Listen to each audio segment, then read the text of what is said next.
All right, so we got all the Emperor's war gear explained by an Australian. But before we get into it, man, listen. By the way, I bought all this gear. We're breaking everything down. I'm giving off prices and everything. We all know the Emperor, he's not really using his armor right now because, you know, let's just say he's in timeout. Other than that, yeah.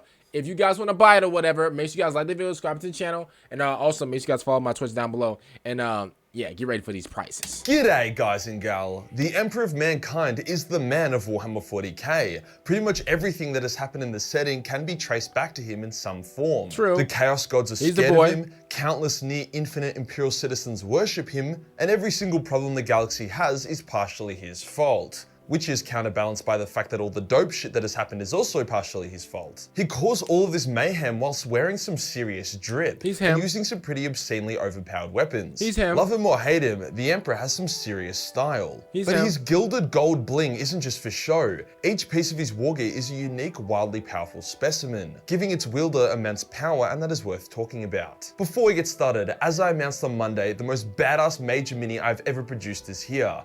Is a pre-order. Everyone that orders a Big E will get a Big E, but it will just take a bit more time than usual. The Big E is only available till this coming Monday, and I'm the only one who is selling it or ever will sell it, so don't miss out on this opportunity. Link is below. Today we'll go over each of the Emperor's arms and ornaments to determine what they are, what they do. By the way, I'm doing this off of this, today's economy, all right? Listen, I don't want no complaining. Oh, bro, the prices are too high. Yo, suck it up, yo. And where they are now. Let's get into it. Come on, let's go.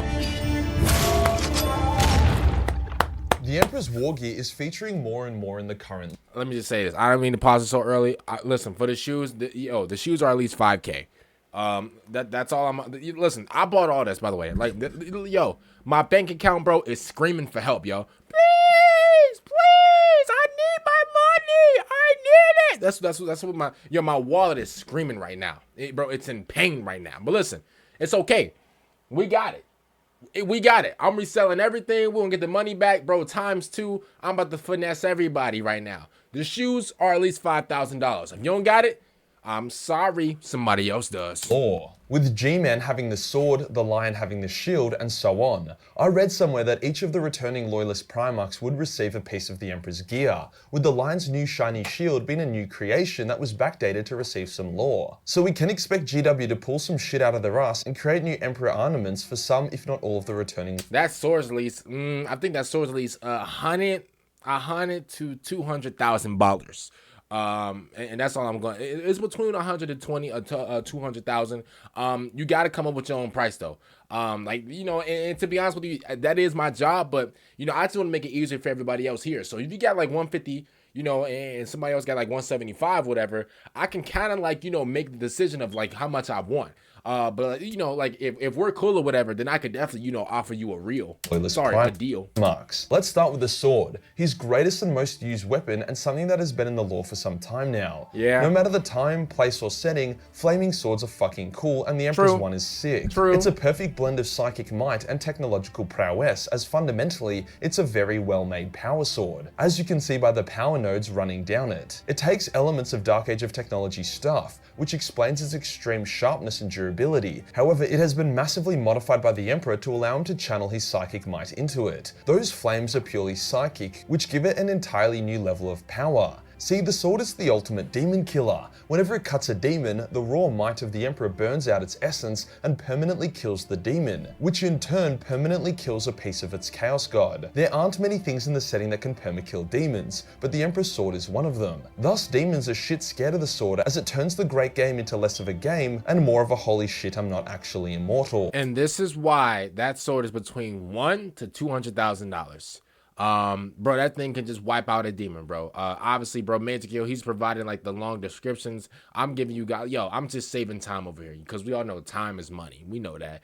So listen, if you got the bands, you got the bands, but the sword is at least between $100,000 to $200,000. It can even kill demon Primarchs and greater demons. With the sharpness of the blade as well as the flames, there is nothing it cannot cut through. Even adamantium parts like butter underneath its cut, with only the most obscenely well-crafted or powerful weapons being able to block it, without shattering or simply being cut through. A few of you may be wondering why it lights up in Guilliman's hands since he isn't a Psyker. That is because the sword has been basking in the Emperor's psychic might for so long strong that it has literally become a part of him. Thus, whenever someone worthy wields it, they can wield the Emperor's might to ignite the blade. Wait, so G-Thug he's worthy? I'm guessing G-Thug and Vulcans is going to light up whenever they have it. It's going to light up like a lightsaber. Give it its full potency. Guilliman remarks that he can feel the Emperor's presence whenever he ignites it, further proving that it is more so an extension of the Emperor than merely a sword. G-Man also believes that it isn't at its full potential, and if wielded by the Emperor himself, it could become even more powerful. This seems to have been proven during the War in the Webway, where the Emperor unleashed a torrent of psychic fire so powerful that it literally blew a hole in an entire army of demons, killing thousands in one hit and providing a safer route for Ryan Dimian to escape the battle. This is why it's between $1,000 to $200,000. Bro, one hit taking out thousands. One hit taking out thousands, bro. Hey, you name something that can take out that. I mean, besides Modern Warfare 3 Moab, bro, you name one little weapon that can take out thousands with one hit. Come on, bro. Listen, it's worth your money. All you got to do is just sign that check. And listen, man, bro, I'm not signing a check. I'm sorry. Yo, my brain is a little kerfuffle right now. All you got to do, is just sign that paper right there, bro. And the next time you look at, your little bank account or whatever, bro, all it's going to say is minus 100,000 to 200,000. It's going to say it's going to be in between. It might be 100,000. It might be 200. All you're going to see is minus, okay? And in my bank account, all it's going to say is plus. 100 plus thousand or 200, whatever price I want it to be, because guess what, you're gonna buy it, bro. Come on, bro. Like, the lore regarding how it came to Guilliman's possession is kind of weird. I just love finessing, man. I love it. And has been retconned like 5 times now, as GW couldn't decide how they wanted to do it. So the lore is actually kind of fucked up. In one version, G-Man randomly finds it on an ice world on the way to Terra, which is stupid. In another version, he was given it after the Horus Heresy and had it stored with him while he was in stasis. In another version, Belsarius Cole looked after it and gave it to Guilliman as part of his awakening. And finally, the version I like, is that it was sitting on the Emperor's lap in the throne room for 10,000 years, basking in his raw psychic might and allowing him to imprint a part of his soul onto it. Then when Guilliman met with the Emperor and the Emperor deemed him worthy, he allowed G-Man to take the sword and call upon the Emperor's flames at will. Regardless of what version you like, the result is the same. G-Man wields the sword in each battle, scaring the shit out of demons as he does so. The Emperor's shield is the next bit of war gear I want to discuss. This right here, listen, man, this right here, man, I had a hard time getting this off the market. This right here, and this is just one price. I actually know the price of this. This is in between like a range or whatever. No, there is no range for this. This is the direct price. This price right here, and listen, believe me when I say this, man, I'm sorry if this seems a little too high. Again, like, we're in 2025, man. Inflation is a mother rucker. And man, like, bro, like I just gotta, just to keep it real, man. This right here, man, it's going for at least $5 million. I mean, the shield is just made out of, fully titanium gold, with a white crown jewel Hennessy bottle. It's also made with, red velvet icing, smothered in with gold, burned and gristled in. And it got the American Eagle right here, the American Bald Eagle. And I'm not talking about the Philadelphia Eagles. Those guys, they suck. It got like the long receipt and everything. Got the long grocery receipt right here. Everything has been correctly ingredient fiddled into the right place. So this is going for $5 million. If you don't have the money, don't say, "Oh, I got it."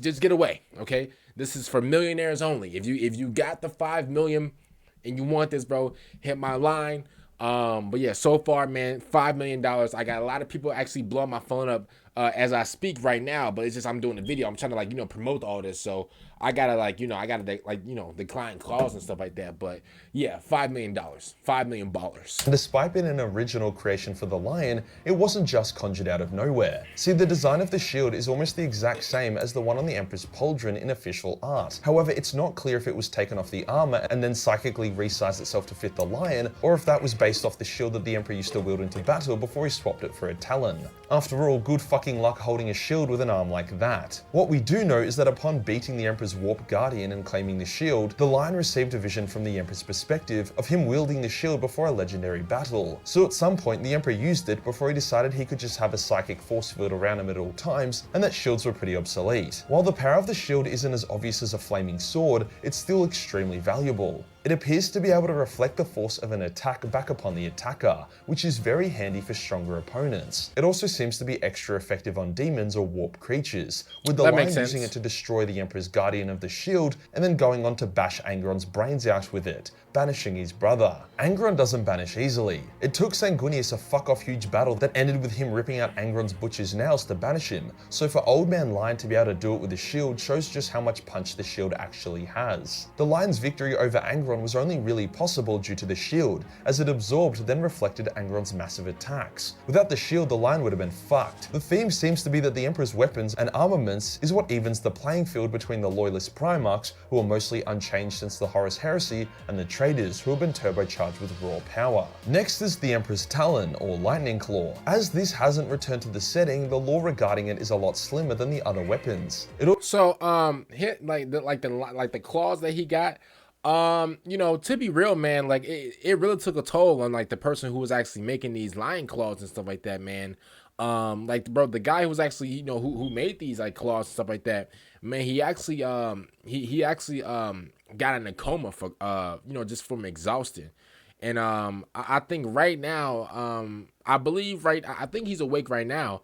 But yo, I asked him, I was like, yo, man, you've been working so hard on those lion claws, man. How long did it take you? He said, oh, centuries, hundreds of years. God damn, man, I'm tired. Like, I just feel it in my back. Like, I'm like, yeah, bro, I understand. But when I sell this, bro, when I sell this, bro, you'll get half of it. You know, like you deserve it, you know. So, like, bro, these lion claws, man, bro, they cost the person that built them.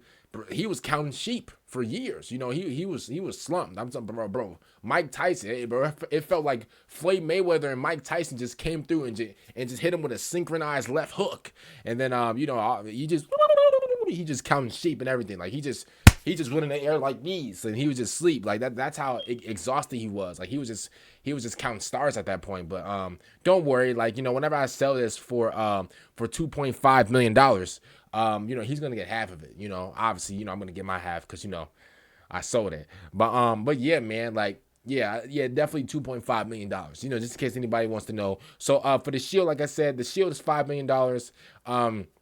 The kicks, you know, the Emperor's kicks, $5,000, and then you get the claws right here, $2.5 million. It also seems as if the Emperor had multiple variants of it, as sometimes he would have 3 or 4 or 5 claws on it. It seems to be a secondary weapon, allowing the Emperor to become a hurricane of sword and claw against these enemies, perhaps breaking their guard with the claw and then allowing a clean strike with the sword. However, that's all we really know. I'm sure it was mastercrafted, and I'm sure if it does return, it will have all these dope-ass abilities, like being able to cleanly circumcise 5 dudes at once, but for now it's just an extremely fatal thing. If it does return, I can imagine it would either replace one of Corvus's lightning claws, although I'm not sure how the clash of unmarked black armor with an extremely ornate golden claw would look from an aesthetics perspective. More likely, it would return with Rogal Dorn, who would use it to replace his missing hand. As his armor is naturally gold and ornate, it would fit quite seamlessly. The Emperor also forged— Hey, that Rogal Dorn guy, I'm gonna be honest with you, like, yo, his armor does look nice.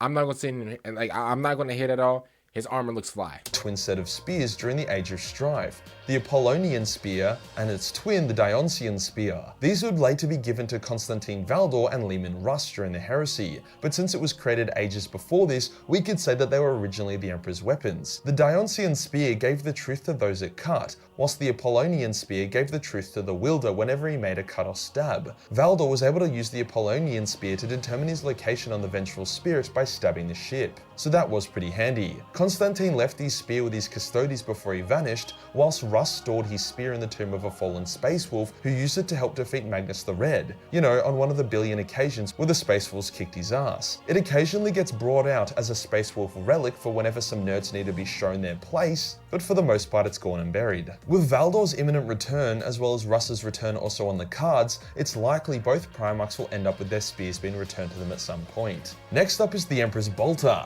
because of course the— Okay, so we got the Emperor's Glock with a switch. Now the Emperor's Glock with a switch, I think it was actually found in I think in the hood of Compton, my bad, Bumpton, and yeah, so I think this is around, I think this goes for 20 to 40, I think around 20 to 40 Oh no, no no, I got it wrong. My bad. I think it goes for around 20 to 40 million dollars. His Glock with a switch. Yo, this thing right here, I think it got an extended hollow sight added with it as well. I think it also got like what was it called? Extended pack-a-punch. So every time he even thinks about using this gun, the gun actually has some type of like added power at that time. So whenever he shoots his Glock with a switch, it actually has like a little bit of oomph in it, like every time he fires away. So yeah, like that's what happens. But the Emperor's Glock with a switch is between 20 to 40 billion dollars. Oh, sorry, million dollars. He has a gun. It's a sci-fi setting after all. This gun has even less lore than the Emperor's Talon. However, what we do know is that it was more of a fun project for the Emperor and less of an essential weapon. It was one of the first bolt guns ever made, invented by the Emperor as a prototype. As time went on, the Emperor continually upgraded and evolved his bolt gun. It didn't appear to be infused with his essence like a lot of his other stuff, more so it was just a master-crafted gun. Probably the best bolt gun in the galaxy, and would probably be able to one-shot anyone who found themselves on the wrong end of the barrel. I'm not really sure which loyalist, if any, would return with this. Maybe it will be like a sidearm for someone like Rogal or Vulcan. Lastly, we see like Vulcan, bro, like Vulcan, all his stuff is priceless. Like you can't buy his stuff. I don't think Vulcan would need this. I think Vulcan, like him and his hammer, man, they could just like I don't think he's not really much of a gun person, like. We have the Emperor's armor, called the One True Armor because of course it is. Now the Emperor's armor, I do know the precise price for this, and I'm sorry if this rubs people the wrong way. I know a lot of people don't got money like this, but I know a few people do, and they have been hitting they've been blowing my lineup like I'm getting drafted, it's really crazy. But so the Emperor's armor is actually, I think his armor, no, I'm sorry, I know. His armor is actually going for between 90 to 120 million dollars. That's how like expensive it is. I mean, I think it's just pure all white gold with like a few mineral extemicities, with like some with a touch of nitromamoxide, with also a little bit of nigga he's rich aside, gold aside, as well, with a few molecules as well that really adds the touch, to the style of his armor. So if you have that type of money, I would love to collect like I'm Uncle Sam from the IRS. But to be honest with you, bro, a lot of people don't really have that type of money. I know a few guys that do. There they are right now. They're actually blowing up my line right now. I got to decline it since I'm doing the video, but declining them right now. It just feels so good when like I don't mean to to glaze myself, but I'm such a good salesman that like hold on, let me take this real quick. Let me. Yo, what's up? Yeah, I'm breaking down the prices right. Oh, you want the armor? You just send it to my bank. You know what the price is, right? Yeah. All right, let me check. Give me 1 sec. Stay on the phone. Let me check my bank account. Let me see. Okay. Oh, I got it. Yeah. It's yours. All right. Appreciate that, bro. Wow, $99 million. Oh my goodness. Thank you, sir. Hey, appreciate that. Hey. It's gonna be at your house. In 2 days, like Amazon. I promise you. All right, bye. All right, bye. All right, see. All right, bye. All right, one time. All right, see ya. All right. Yeah, all right. So, by the way, updated news. This is off the market. As of right now, somebody owns this. Sorry, guys, I can't sell it to you, but you can still buy his shield, his kicks, and also his claws as well. So, The armor itself is master-crafted Aurora Might infused with psychic properties. The most significant of these properties being the ability to resize based on the Emperor's will. The Emperor could grow to be the size of a Titan or be as small as a normal man, so he obviously didn't want to burst out of his armor every time he wanted to do so. Yeah. Aurora Might is the greatest alloy in the Imperium, stronger, lighter, and more durable than Ceramite. Only the Emperor and his Custodes were allowed to use it. Even the Primarchs weren't given Aurora Might armor. When the Emperor was entombed within the Golden Throne, his armor was taken off and melted down into small fragments. Those fragments were then distributed throughout the Loyalist legions to be placed upon the left shoulder plate on every unit of Terminator armor. They were shaped into a special symbol and called the Crux Terminatus. Over time, many pieces have been lost, so only the greatest Marines can use Terminator armor blessed with the Crux Terminatus. However, the Grey Knights are allowed to have one on every single piece of Terminator armor because they are Daddy's favorites. It's unclear what effect, if any, the Crux Terminatus has, but since it did come from the Emperor's own battle plate, we can assume it provides some kind of warding. Probably some anti-chaos aspect, I'd imagine. The right gauntlet of the Emperor's armor was taken by the Dark Angels, who used it to create a shitload of Crux Terminatuses, as nobody likes Terminators more than the Dark Angels. Keep in mind, this is all pretty old lore, but I seriously doubt a new Loyalist Primarch would return with the Emperor's full battle plate as their choice of armament. Just seems kind of disrespectful, you know? If you enjoyed the video and you want to support Shout out to Majorkill, man, for breaking all this down. Hopefully you guys actually, can understand the prices and stuff like that. I'm sorry, I don't make the prices. I just tell you, what they are. Other than that, man, comment down below, man. What do you guys actually think about this video? And make sure you guys actually go check out Majorkill down below. And also, man, make sure you guys subscribe to the channel, bro. Over what 70% of you guys watch the videos, but you don't subscribe, bro. What type of man or woman are you, yo? Are you good? And also, man, make sure you guys follow my Twitch down below. I would really, absolutely, amazingly, she want that lovey-dovey. Ooh, that kiss, with me. Oh, I would love if you guys can actually, follow my Twitch down below. And I will see you guys later. Thanks for them out. Ow. Bye.